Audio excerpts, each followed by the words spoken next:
I appreciate you coming out and sitting with us today. Oh, yeah, man. I appreciate you. Yeah, all you're doing right now, and I appreciate it's a privilege for me, man, just to be able to walk with other men and, uncover what's going on inside of us. Yeah. I mean, that's a good point. Before we were recording today, we were talking a little bit about this epidemic of loneliness amongst men. So there was a poll that was taken, and they said that significant amounts of men, middle-aged men, all men, but they were specifying middle age between 35 and 49, and then 60 plus, who have expressed this deep sense of loneliness, a lack of friendship, and a lack of community. I mean, if that isn't the reason for Vintage Gentlemen, then there is none. It's about community. Yeah. It's about guys like you who are getting things done. You have a great story. Can't wait to get into it. I'm going to let you tell it. But everything from the NFL to coaching and mentoring high-level athletes and CEOs to being an author to helping with this so sad human trafficking issue that we're dealing with, and it just becomes more and more of in the spotlight. Even movies being made now about it, just to bring it to the forefront. And so let's just get into it. Like, give our viewers and our listeners a background of who you are, where you're from, and how you got started and where you're going. Well, it's a loaded question. Yeah. There's lots of twists and turns with it. But just to, reiterate your thoughts on that whole loneliness thing. I mean, that is not only sad to think about, but these are individuals who are actually in their prime. It's a real agenda. If you were going to have an enemy and I was your enemy, I would want to take out a generation that has so much to offer.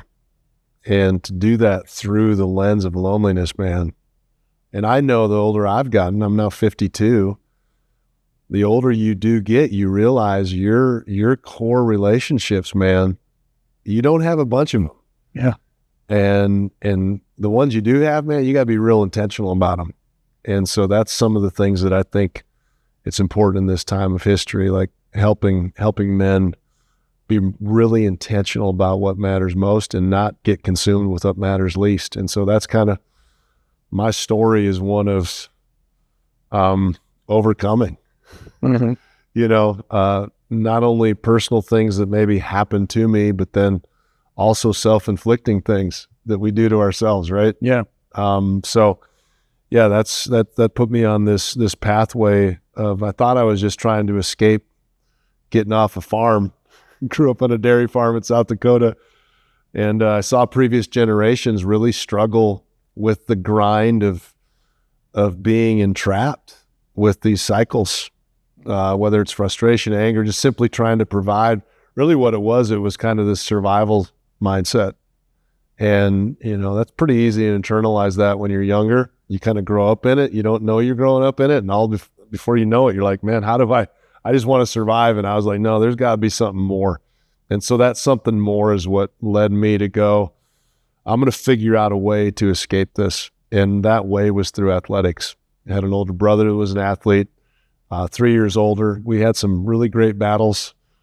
He won most of them.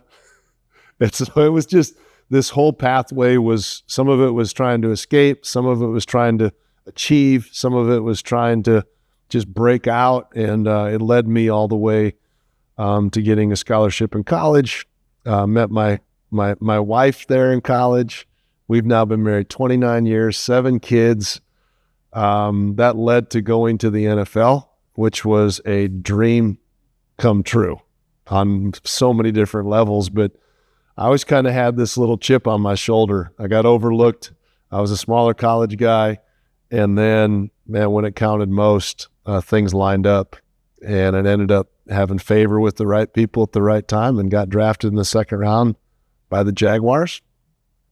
Played 5 years, all in Jacksonville, and then came at a young age, retired from a profession, which caused another identity crisis. So it's a lot of these overcoming some identity crisis moments, But the cool thing was in 96, and then the team experience with the Jaguars, I met my lifelong friends. And so this loneliness thing is real, and we have to be super intentional. So out of all that, 7 kids, a wife who's incredible, great friends, it just changed the trajectory of my existence. Yeah, that's awesome. Hey, you said you and your brother, you're 6'4"? I'm about 6'4". Yeah. And your brother, how? He's 6'5". Okay, so I had a little bit on you. He had a little bit on me. Yeah. He had some age and some wisdom. A little extra time in the dairy farm. Exactly. Yeah, but put your hand up. Yeah, look at those mitts, man. Yeah, I mean, come on. I've got one of my buddies I do ministry with. His name's Troy Brewer. We always joke his little dainty hands.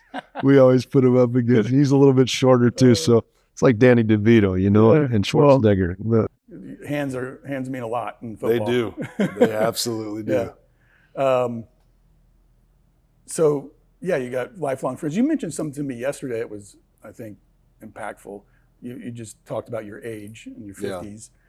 Yeah. But what's the good side of the 50s?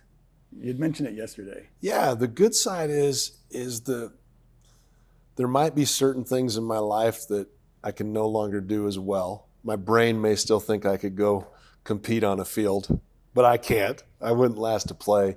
But over the years of going through struggle and pain, whatever it was, and just life experience, it's given me this crystallized intelligence, like this clarion focus of coming to grips with, no, this is actually who I am. This is what I carry in the form of wisdom or knowledge.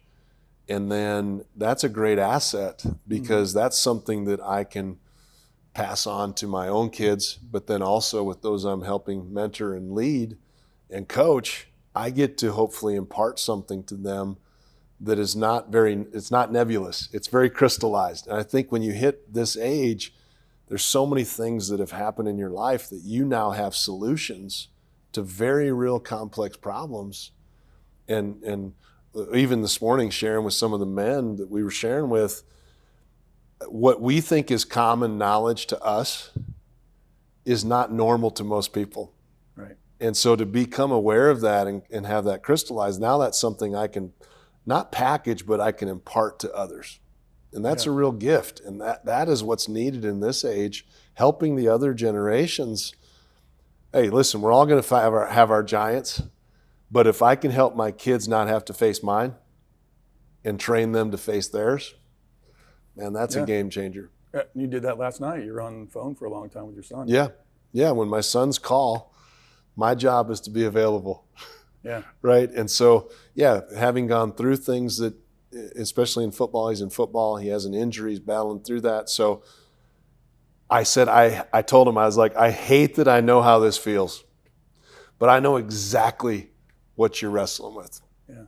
And if I would have known what I know now, it would have saved me a lot of heartache. Let me help you. And then boom, it leads into that time of impartation. Well, not pep talk, but like, you can do this, man. We need to figure out, you need an identity check here. That's what I was going to say, is you kind of unpack that whole idea of identity. Yeah. And I thought that was powerful. It's something that I talk about in the ebook that we wrote for Vintage Gentlemen called Be a Gentleman. Okay. The first chapter is dedicated to identity. So it really resonated when you were talking about that.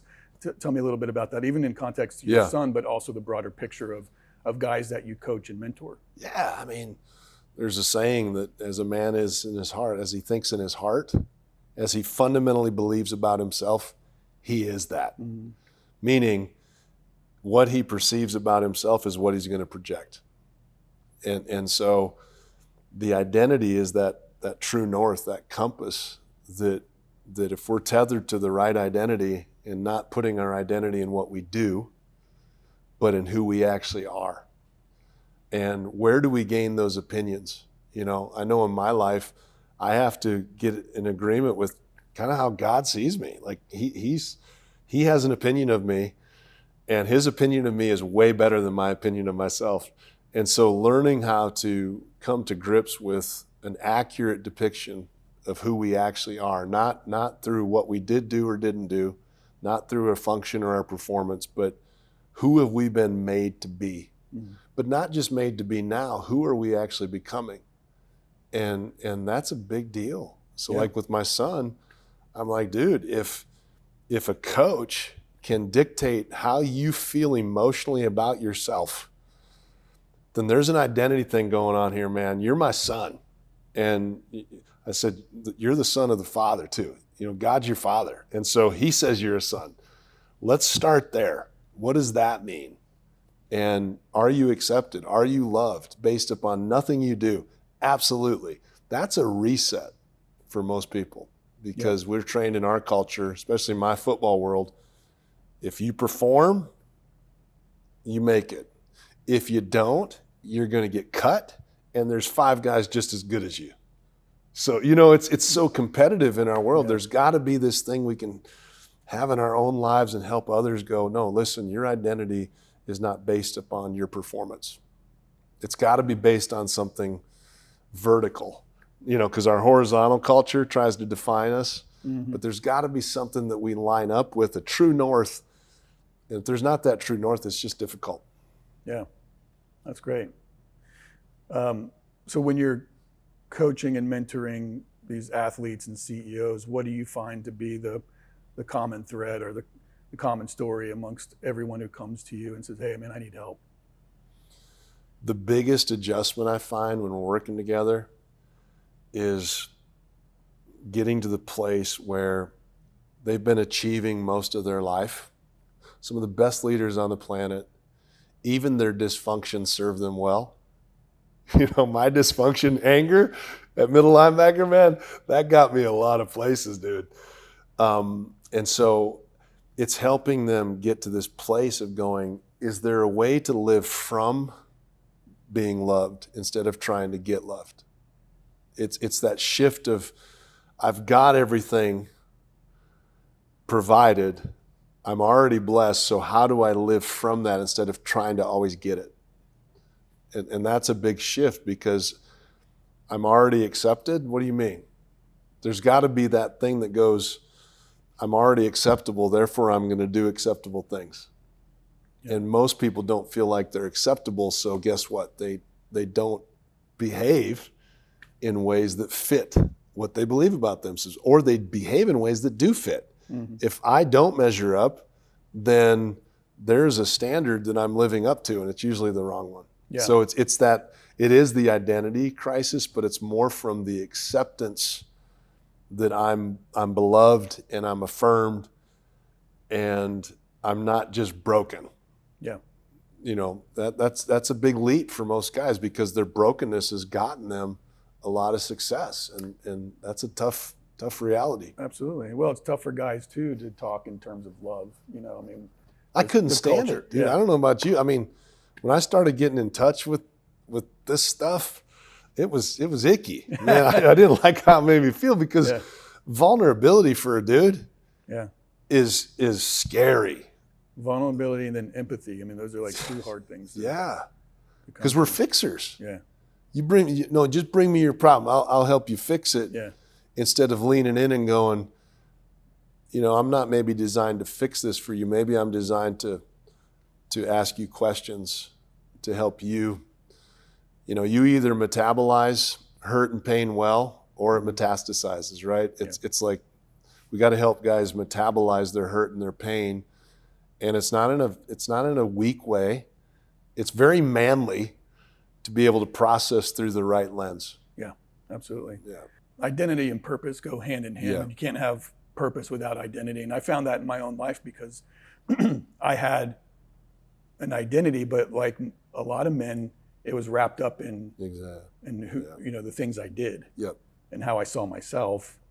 And so I was a husband, a father, business owner, entrepreneur, all of these things. And then something happened in my world that I never thought could happen. And it was divorce. Yeah.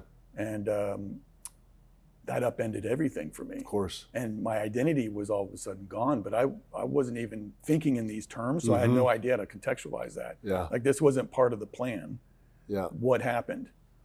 And though I was still a father, it wasn't in the context of home. And then I was like a ship without a rudder, trying to just for 6 years, dark years, just kind of floated around, kind of aimlessly, because of my identity being gone, my purpose was gone, and I didn't have that driver that I had before. Yeah. And it took a lot to walk through that, but that's where that empathy piece comes in for me. Is I used to be pretty judgmental, Yeah. you know, and if somebody that I knew was going through divorce, I'd be like, what did he do? Yeah. I bet I know, you know, like, Yeah, totally. What happened there? You know, like, couldn't they? I mean, was he the man he was saying he was? You know, is that all true? So now it's like, oh, I'm listening. Exactly. What happened? Yeah. Ask, like you said, you just ask the questions. But once I did regain identity, then purpose followed. Yeah. It's like you get your footing back. Yeah. It takes time. We all I think the biggest key is being able to talk freely about, we all have different seasons where we're in identity crises. And sometimes it's misplacing your identity. Sometimes it's somebody steals it. Yep. Somebody tries to jack it. Somebody tries to mess with it or mar it, right? But the key is like, okay, there are tools available that can help us walk through those moments of crises to where they don't turn into self-destruction. Yeah. You know, most of the time we interpret that icky feeling as something's wrong, which sometimes there is, but a lot of times it's the ability to go, there's something actually really right here. Let's explore this. Yeah. Let's uncover what's really going on here. And that is a process. Yeah.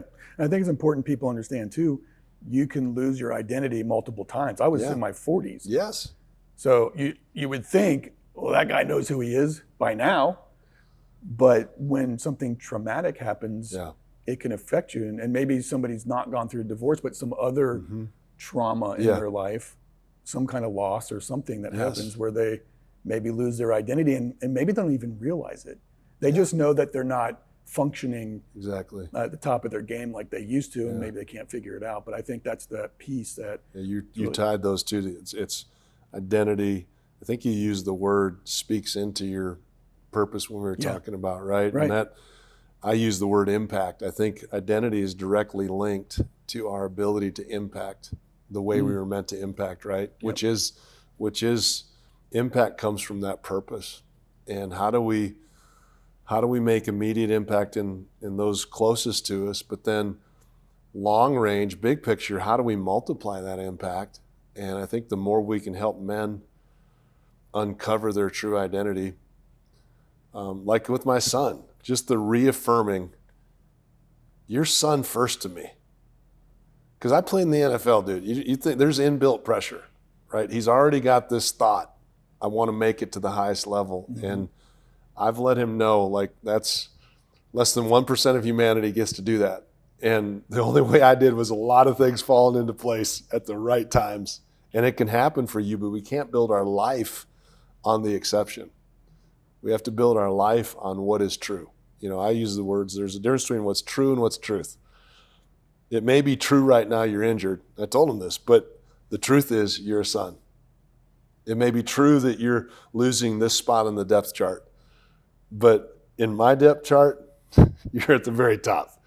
You know, I don't say that to go, I wish I would have had that. I don't look back with regret. I'm glad I've gotten equipped to be able to do that. But if we could help men, like just like that young man, my own son, go, no, let's process through a whole different lens now. Let's look into the reality that we are loved, we are affirmed, we are these things. And it does, it kind of makes you cringe. It turns up the cringe a little bit, but you know, there's a scripture that says perfect love casts out fear. You know, you want to see fear and anxiety go, then you have to learn how to be loved. And that's a big part of the identity factor, is that love piece. Yeah. It's wild. I think as men, we're often thinking about legacy. And I think if you can find your identity, live your purpose, do that with authenticity, you will build legacy. Yeah. And I'm going to butcher this this quote, but somebody said something to the effect of Yeah. how you live today Yeah. is more important than what you think you're going to leave Yeah. in the future. It's almost like in view of what you would expect and hope to happen in the future, I now leverage that today, right? Yep. All I got is today. We're not promised tomorrow, right? Yeah, we're not. Everything Yeah. counts today. Yeah. Yeah. It counts. And that's simultaneously a liberating thought and a terrifying one. Yeah. Because that means what we're doing right now, it counts. It's all we got. And so I think that creates this awareness of going, I believe things could be great in the future, but if I don't start sowing right now towards that with what I've been given right now, that's just a dream then, versus every day waking up and sowing towards that and developing that, because we live in a culture that wants quick fixes. Mm-hmm.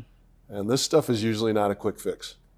It's usually a lifelong journey and a lifelong process. And getting men to buy into a lifelong journey, it's a unique package. You got to create it a certain way. Yeah. Because it's a long haul package. In your coaching and mentoring, is there any outstanding story that you saw the guy when you met him was this, and then when he was able to grasp this idea of identity and purpose? I've got several, but one that stands out was a high-level surgeon. He was a transplant surgeon, and it had come out that there was a 3-year affair going on. Mm.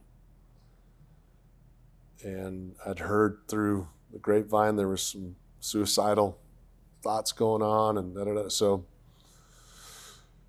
started working with this individual, and through a lot of crazy moments, he figured out it was an identity issue.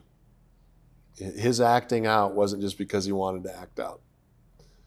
It was devastating, of course, to a wife and a family, but by the grace of God, I've literally seen this individual, not only their family completely restored, but their marriage restored. Their kids have become some of the greatest humans on the planet, doing incredible work all over the place. I mean, one man deciding to face courageously the stuff that would have terrified most men that they never want to face. He was willing to face it. And so helping somebody that's an extreme case of helping them walk through having to face things that literally created the idea that it would be better if you were not on this planet. The biggest lie of all lies. And to see somebody grab hold of that, the truth of who he actually is and was and who he's designed to be, and how he could start looking through that lens now when it comes to restoring a marriage, or, that's one of the most miraculous ones. Yeah. And there's a bunch of little ones along the way when a guy just gets it. He's like, he went from feeling unloved as a kid and having to perform for somebody's approval to going, man, I got it. I'll give an example. I won't use a name, but a professional baseball player, incredible player, incredible hitter. And we had some times together, and he had a real transformation that took place in this area. And it was near the end of his career. It was the latter part of his career. And I was helping him walk through these things, and it was his birthday. And they were down, the team was down 2 runs going into the 9th, and he comes up to plate. There's 2 guys on base, and I'm like, watch this. This dude's he's gonna hit a dinger. Man, he jacks this thing out of the stadium. So it's like this walk-off homer. It's his birthday. He comes off the field. He was so ecstatic to see me because he just couldn't wait to tell me. He's like, Schwartzy, it was the first time I stood in the batter's box, and I literally said, no matter what happens, I know I'm loved. Wow. It's those moments that they're not all like that, but those are those moments where you're going, this matters, man. Whether it's a high-performing athlete, whether it's a transplant surgeon, whether it's a CEO, whether it's a college kid. It doesn't matter, man. It's the need right now to give them a picture of what a father can bring to a situation too. It brings stability, and a father helps define things. So even people that maybe didn't have a father, or a great father, or don't have a father, we got to get men to start stepping into a place where they start embracing the identity. I got something to pass on, man. I've got something so valuable to give away. And that's going to happen. It is happening. Yeah. It just takes time, and it takes courage. And that's why I love what you're doing, man, because we got to stir things up, both encourage and challenge. I think what you're doing right now is helping simultaneously encourage and pull stuff out of guys, but then challenge them. There's so much more that is available for you to give away. Oh man, you're nailing it. I mean, that's really what it boils down to. I mean, if I would have had a mentor at any point in my life and career, it would have been pivotal. Yeah, me as well. I mean, dude, it's scary navigating through success when I had never saw it. Yeah. And you see it, like these guys get these huge contracts. Like, what do you do with money? Never had it before. What do you do with that? And then fame. And why wouldn't I go spend it on this crazy thing? Yeah. I've never had it. I at least want to taste and see, what that feels like. And then it's so, yeah, I think some of the greatest leaders on the planet, if they were honest and vulnerable and told their story, they would be articulating some of the very things we're talking about, which is their greatest battles were their identity issues, not their production issues. It was producing out of a false identity, and how that can destroy so many other things. That's good. That's good. So you've authored a book. Yeah, Worthy Opponents. Yep. What brought that on? Like, what was the process? At the beginning of, it was right during the COVID time, I was wrestling, man. I was struggling. It was struggling with some identity, purpose. I knew I had all this horsepower in me, and I'm like, there's nothing more frustrating when you got something is brewing in you, but you don't have an outlet for it. Your wife eventually gets tired of it. Your kids have had enough, and so I just was in this stretch. I'm like, God, I was praying. I was like, I just want to make impact, man. I hate being on the sideline. I didn't, like in the NFL, I didn't go through the draft process just to get on the practice squad.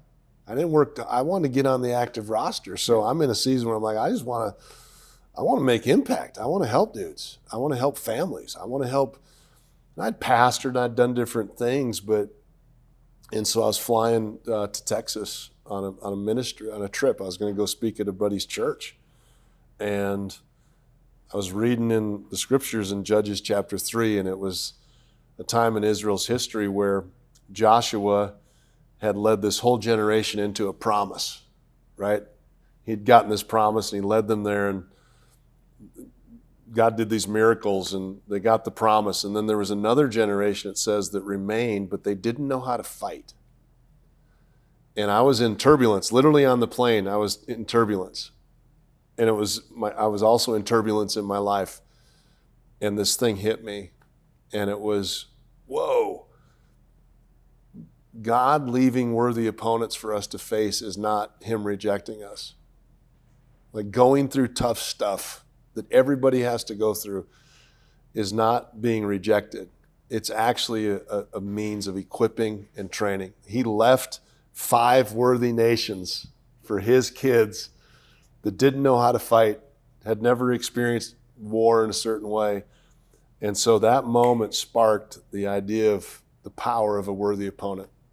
Of course, in the NFL, I got to play against Jerome Bettis, John Elway. We were in an awesome era, man. Eddie George, some of the best backs on the planet, Terrell Davis. I was a middle linebacker, so I got to play against Barry Sanders. So those were the games. I'm like, man, if I'm going to go up against these, I got to be on the field.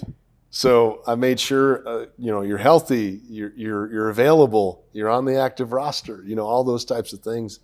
And I wrote the book to encourage people to start looking through a different lens when it comes to opposition and problems and struggle, when it comes to their circumstances, the giants they're facing in their life, the past failures of their life. Is there a way to look through a lens that is able to go, these worthy opponents are for me? They're not just my adversary. They're doing something that I wouldn't have chosen to do normally.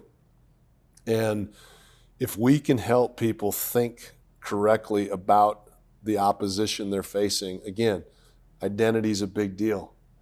Because if you know you're accepted and loved, then when an enemy shows up, you don't interpret that as something's wrong. You're going, this is actually something that could give me nourishment.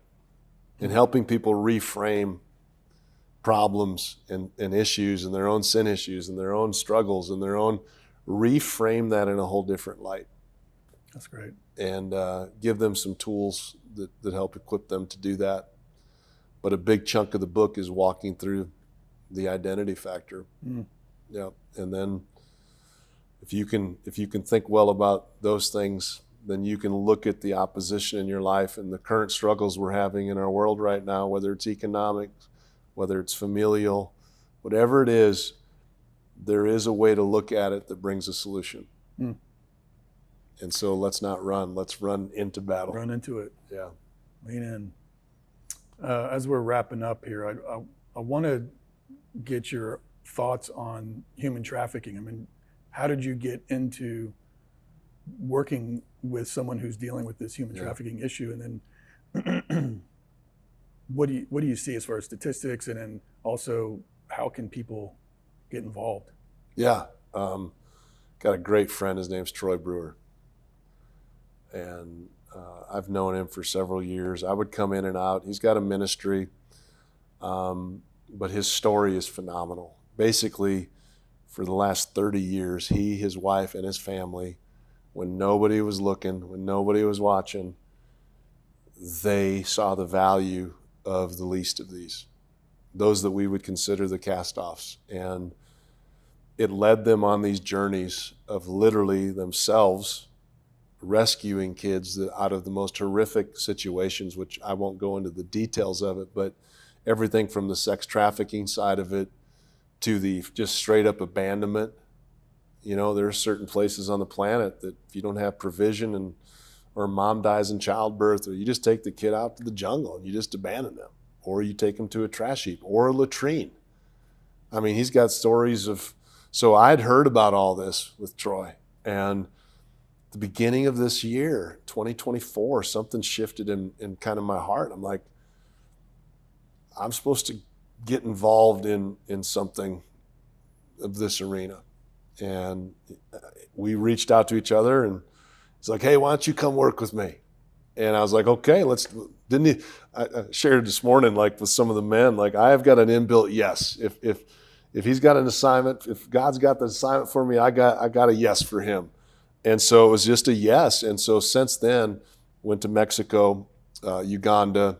I've been to different parts of the world just to see these precious people that are doing the frontline rescue part of this. But the amazing thing is the redemption side. When you're pulling people out of fire, when you're pulling them out of that darkness, and you're literally providing an opportunity, not of escape, but you're rescuing them from. But then the cool thing about what he's doing, it's not just rescuing from, it's also raising them up for. It's not just the rescue, it's like, what are we going to raise them up to do? And that is a big part of its identity. All the things we're talking about is training and equipping the staff and the leaders, creating I call it a habitat of wholeness. We call it the habitat of wholeness, like a place, whether it's a village, whether it's one of our homes, whatever the atmosphere is, it's this atmosphere of security, safety, identity, purpose, and impact. And I got to see when I was in Uganda, I got to see these kids that have been rescued 25 years earlier, now graduating from college, some doctors, clothing designers, and from early on, if a kid says, hey, I want to be a doctor, they start calling them Dr. John from early on.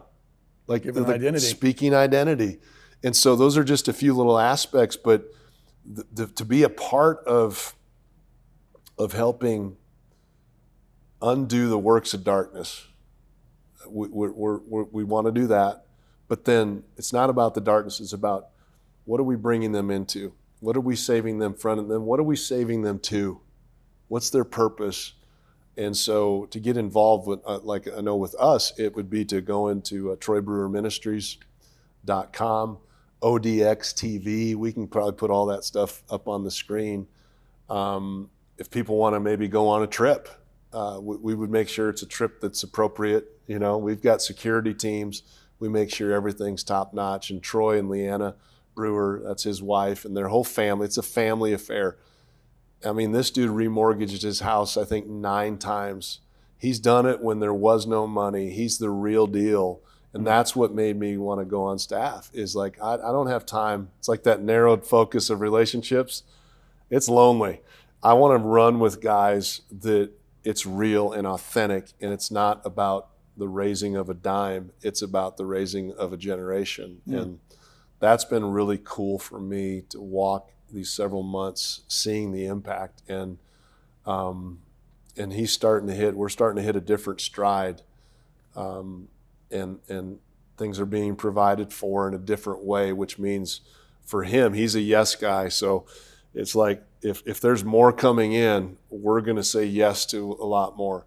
And I've never seen a ministry where what comes in literally is going out. It's the craziest thing I've ever seen.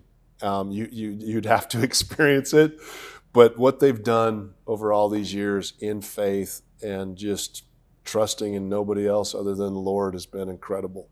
It's changed my life just to see it. Well, brother, I've loved this time that we've got to share today. I really appreciate you giving us your time. Of course. You got a lot going on, clearly. I like wrapping up a show with a positive, inspirational quote. And, there's got to be a coach or a book or something that sparks in your mind here to leave the viewers with some type of inspiration. Yeah, it wouldn't be so much a quote as much as something I've gleaned. And it probably was said by somebody much smarter than me, but it comes down to this, like don't worry about what you don't have. Like, stop worrying and calculating what you don't have. Go all in with what you have. Sounds so simple, but like simple but not easy. Just go all in with what you do have. What do you bring to the table? I'm telling you, it's enough. That is valuable. And so we spend so much time worrying about what we don't have and what we didn't do, instead of going, I'm just going to stink and go all in today with what I do have and just see what happens. Love that, man. Yeah. Appreciate you, man. Thanks for all you're doing. All right, brother.